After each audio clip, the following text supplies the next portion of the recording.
Hello and welcome to the FatBoss guide to the Eonar the Lifebinder encounter on normal and heroic in Antorus, the Burning Throne. Yes, this is a tower defense boss. You'll need to fight back waves of adds that spawn throughout the fight to stop them from reaching Eonar, and after you do this for 6 minutes, you win. So the overall objective of this fight is to destroy the Paraxis ship. The only way to deal damage to it is by destroying the Legion adds that spawn in. This will give Eonar some energy, and once she reaches 100%, she'll cast Life Force, which will take off 25% of the ship's health, whilst dealing a burst of damage to any of the Legion adds in the encounter area.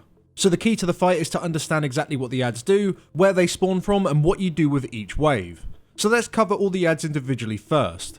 Now the adds can be separated into two groups. You got little adds and you got big adds. All the little adds just wander over towards Eonar along the paths in the encounter area. They do not attack the raid and they have no special abilities. All of these adds can be CC'd in pretty much any way imaginable, which you really need to do to make sure you can keep them clumped up and under control. So with these little adds, you have squishy doggies that move fast, you have tanky Fel Lords that move slow, and you have the Fel Guards that are kind of the middle point between the dogs and the Fel Lords in terms of their health and movement speed. You'll also have bats, and these guys ignore the usual paths in the arena and instead fly around the encounter space in a set path. We'll be covering these later. Now there are 3 different big adds on heroic and only 2 on normal, and all of these big adds cannot be crowd controlled in any way. For heroic only, you'll have Fel powered purifiers, which need to be tanked away from any of the little adds, as they have an aura which makes them immune to all forms of crowd control and slows. The tank also needs to make sure that the purifiers are faced away from the group, as it does have a short range frontal cleave that could easily kill a clueless DPS. On both difficulties, you'll have a Fel charged obfuscator and a Fel infused destructor.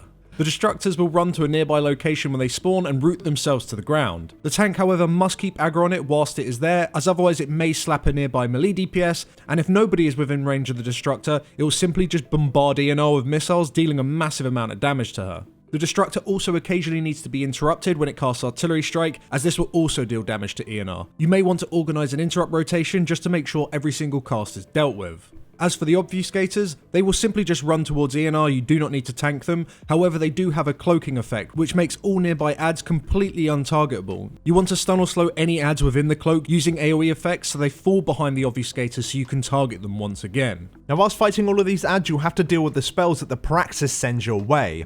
On top of dealing bursts of damage to the raid throughout the fight, players will be targeted by Rain of Fel. This puts a circle around you that will deal splash damage onto nearby players when it explodes. Just make sure you move away from anyone else if you're targeted by this. On heroic, you'll also have Spear of Doom beams appear.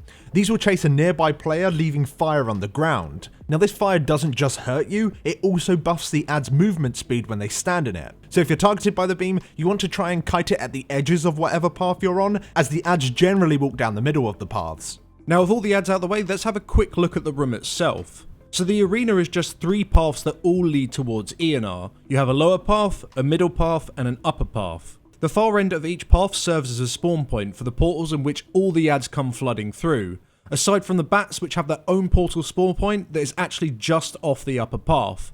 Scattered throughout the arena, you will have jump pads that will fling you from one path to another. You also have access to an extra action button ability that will fly you high into the air and allow you to glide around. Whilst in the air, you can reactivate your extra action button, which will allow you to jump down at a targeted location, which really helps you to get to places quickly. The last thing to cover is the order in which the portals spawn. Every time you pull the boss, the portals will always spawn in a set order, however normal mode and heroic are different. On normal mode, you can pretty much just follow the portals as they spawn, which is indicated on your minimap.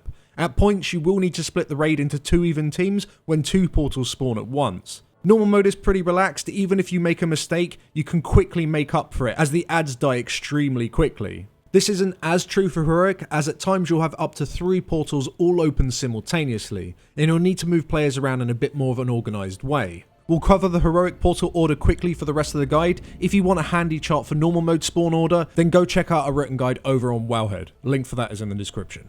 So to kick it off, let's go straight to the beginning of the encounter. So you start the encounter by speaking to Eonar. The first portal you'll encounter is on the middle path. You want to have the entire raid group there as you quickly obliterate all the adds. You then want to jump down to the lower path. After destroying these adds, you want to use the jump pad and then the extra action button to go all the way up to upper. Here you want to quickly focus down the obfuscator before annihilating everything else. You then want to glide down to middle and once again destroy everything. Here is where you need to split your raid for the first time. You'll have bats spawn. The thing is, you'll struggle to do any meaningful damage to these until they reach the middle path, as they're mainly out of range. You want to assign a small group of good multi-dot and cleave range DPS to sit on the middle path so that the bats can be damaged down as they fly past. Not all of these bats need to die, as Eonar will finish off any low bats as she casts her next life force in a few moments. As these bats reach the middle path, the lower and upper portals will spawn. The lower portal will have a destructor and a purifier. You want to have both tanks down there as they tank a mob each, making sure they keep them stacked so they can be easily cleaved down. You want the majority of the DPS to be down here killing off these big adds, whilst also cleaving any of the small fel guards that also flow out of this portal. The upper portal will only spawn a few fel guards. You want to send a few good AoE DPS to CC and kill these guys off as soon as possible. You may also want to send a healer with them just to make sure they stay healthy. Once this is done, Eonar will cast Life Force, which should finish off any small adds that are left over. You then immediately want to have the raid regroup at mid to kill off any of the adds flowing from that portal. You'll then have a short respite just to regroup and heal up. After this, bats will spawn, and as they reach the middle path, all paths will have a portal open on them. So you want to have a small group of multi-dot cleave range DPS to deal with the bats, whilst the rest of the raid splits evenly in two. You want to have one half go to the upper portal and one half go to the middle. The lower portal will only spawn an obfuscator, which can be ignored as the fight should be over before he reaches the boss. You want both of these groups to annihilate the destructor and any of the adds that spawn from both of the upper and the middle portals, and once that is done, have everyone regroup at Eonar and kill off any of the small adds that have managed to slip through. And at that point, she'll cast her last life force, and that's the fight over. So primarily this encounter is just about reaching the portals before adds start to spawn, and then as soon as they do spawn, immediately CCing them and blowing them up. Providing you can get that done, you'll be absolutely fine. If you'd like to know more about this encounter or have a handy portal spawn chart for both normal and heroic at hand, then do go check out our guide over on Wowhead. The link for that is in the description. And if you enjoyed this guide or if it helped you out at all, then please do drop us down a like. But if you'd like to further support us, then do consider joining our amazing group of supporters over on Patreon. A huge thank you to all of our Patreon people. You guys are absolutely fantastic. And of course, thank you for watching, and we shall see you all next time. Thanks for watching. Thanks for watching.